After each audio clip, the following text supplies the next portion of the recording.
Друзья, добрый день! Сегодня разбираем такой вопрос. У меня много обид на мужа. Он мало общается со мной, не помогает, не проводит время с ребенком, а в свободное время зависает в телефоне. Моя беда в том, что я сосредоточена на этом плохом. Постоянно думаю, как мне плохо и обидно. Хотя в моей жизни есть немало хорошего. Ребенок, работа, друзья. В этих сферах все хорошо. Казалось бы, думай о позитивном и радуйся. Но нет, я сосредоточена на том, от чего мне плохо, и всегда расстроена. Почему я не могу сменить фокус внимания с плохого на хорошее? Помогите, пожалуйста, разобраться. Смотрите, это абсолютно нормально. Такой механизм работает в психике каждого человека. Мы легче цепляемся за что-то плохое. Почему? Потому что это нормальный эволюционный механизм, который помог нам, как человечеству, выжить.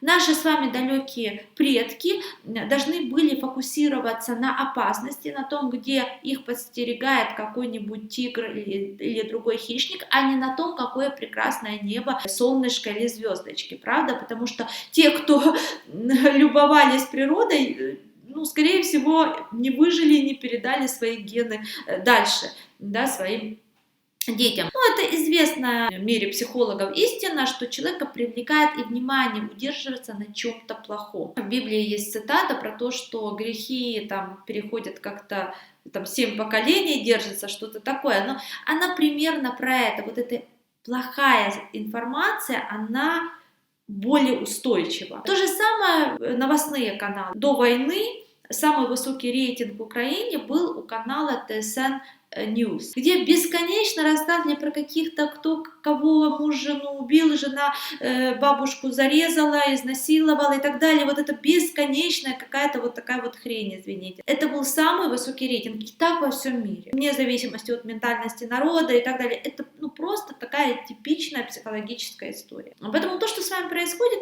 это нормально. Смотрите на это как на такой тоже эволюционный механизм, который помогает вам больше развиваться. Потому что если было бы возможно сосредоточиться только на хорошем и не видеть плохое, все, ваше развитие заканчивается. Вы дальше не идете.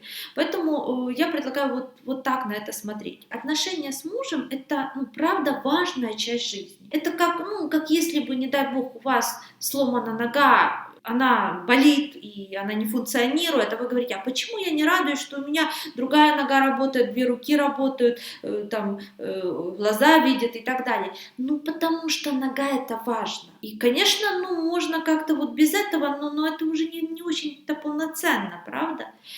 Поэтому здесь это такое тоже позитивное стремление вашей психики к целостности, к тому, чтобы вот эту важную большую часть жизни ее как-то отрегулировать. Потому что очень сложно жить, когда вот один из самых близких ваших людей, он постоянно таким является источником раздражения, а не радости. Да? И вопрос, зачем так жить? Смотрите, как интересно у вас идет мысль. Да? Вы задаете мне вопрос не про то, как это изменить, а про то, как это не видеть. Как сделать так, чтобы вы могли на это не отвлекаться. Это опять же по аналогии, например, если у человека он сломал ногу, приходит к врачу и говорит: доктор, сделайте как-то так, чтобы я туда не обращал внимания. Нормальный доктор скажет: я-то, может быть, могу сделать, но вы понимаете, что это будет ухудшаться. Здесь такая же ситуация. Нормальная детская защитная позиция в той зоне жизни, где для нас это что-то сложное происходит, мы часто склонны внутренне такую вот позицию занимать, позицию больше объектную, чем субъектную. Потому что ребенок, он не может ничего изменить. Он может быть супер недоволен родителями, но он не может встать и уйти в 5 лет и найти другого родителя. И поэтому что он делает? Он прячется под одеяло. Я не вижу, и этого нет. И вот у вас сейчас включается в отношениях с мужем такой же детский защитный механизм.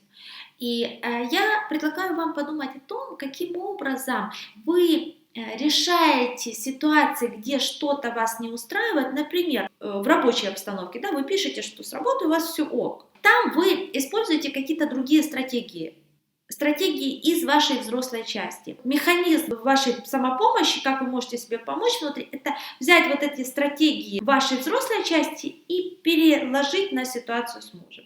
Для этого подумайте, вот когда на работе, например, что-то такое случается, что вам не нравится, как вы это меняете, как вы на это влияете. Ощутите, что вы можете менять, вы можете влиять. Вот это состояние вспомните, и из этого состояния посмотрите на отношения с мужем. Как эту стратегию вы можете там применить? Как-то по-другому вы увидите. Может быть, вы подумаете, что нужно с ним больше разговаривать, да, говорить про то, что вам не нравится, как вы себя чувствуете, от того, что он весь день в телефоне, что он вам не помогает ребенку и так далее. Слушать его ответ, может, для него это как-то по-другому вообще, да, видится эта ситуация. Начинать диалог, где в процессе вы лучше друг друга узнаете, поймете и каким-то образом пройдете этот кризис. А может быть, из этой взрослой, уверенной позиции увидите, что вы уже 1000 раз все говорили и пробовали, и так, и, в общем-то, сейчас уже ваш общий путь с мужем закончен, и надо бы как-то дальше, например, продолжать этот путь там, с другим человеком свой жизненный. Сложно уже, да, уже, как вот говорится, лошадь сдохла, да, все, надо слезать. Может быть так, может быть еще как-то, но в любом случае вам важно выходить из вот этой позиции, да, дайте мне одеяло, чтобы я укрылась и это не видела. Таким образом ситуация не решится. Опять же, вы взрослой своей частью прекрасно это знаете, но еще раз закономерно, там, где сложно, там, где какой-то хронический стресс, у нас включаются детские защитные реакции, но они, к сожалению, могут так вот закапсулировать ситуацию, но не решить ситуацию.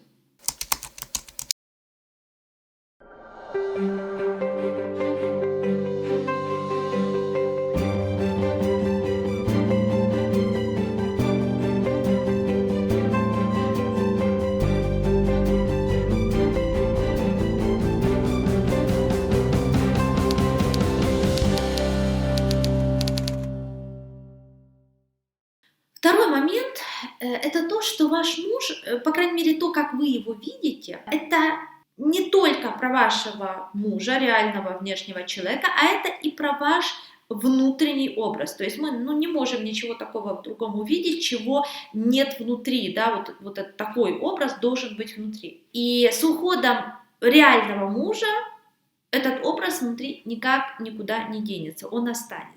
Первую часть, которую я вам сказала, это больше такая поведенческая история. Вторая часть – это уже глубинная терапевтическая работа по трансформации этого образа. И работу эту лучше проводить с психологом, кто работает в таком глубинном подходе. Что происходит в работе с психологом? В работе с психологом у вас между вами и психологом активируются те же негативные паттерны, которые есть в отношениях в реальной жизни. И когда этот паттерн активируется в моменте между вами и психологом, вот тогда его можно проработать. Глубинная терапевтическая работа, она заключается именно в этом.